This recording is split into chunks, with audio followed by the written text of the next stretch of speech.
Hi hello friends, வாங்க இன்றைக்கி ஒரு சூப்பரான ஒரு ஊத்தாப்பம் தான் பண்ண போகிறோம். வெங்காயம், கேரட்டு, கொத்தமல்லிலாம் போட்டு அது மேலே வந்து இட்லி பொடி போட்டு செய்ய போகிறோம். சூப்பராக இருக்கும். பசங்க ஒரு தோசை அது பார்த்தாலே நல்லா அப்படியே எப்படின்னா ஹெவியாக இருக்கும். ஒன்று சாப்பிட்டா போதும்னு சாப்பிட சாப்பிட இன்னொன்று சாப்பிட்லாமா நமக்கு வந்து தோணும். வாங்க அது எப்படி பண்ணுறதுன்னு பார்க்கலாம். இது எல்லாருக்குமே தெரிஞ்சது தான். கல் வந்து காஞ்சிட்டான்னு பார்க்கலாம். கல் கொஞ்சம் காயட்டும்.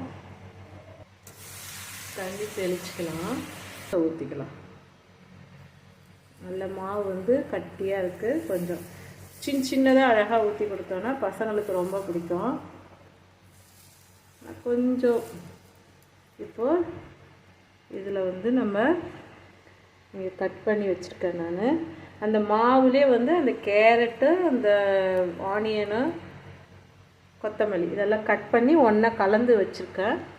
அதை அது கூடயே போட்டுடலாம்.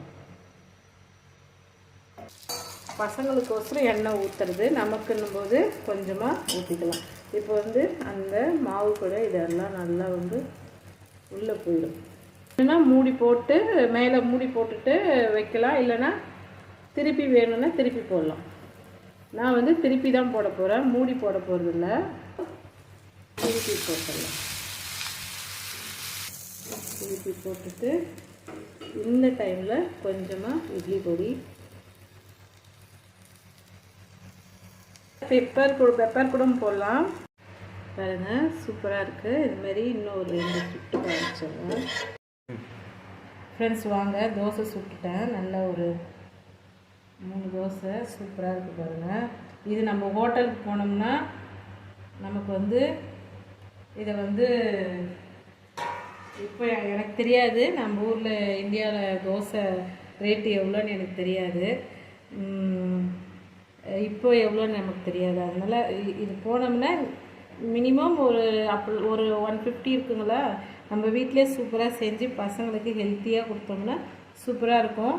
ட்ரை பண்ணி பாருங்கள். இதில் சீஸ் போட்டும் தரலாம். லைட்டாக மேலே வந்து நெய் விட்டுட்டு பசங்களுக்கு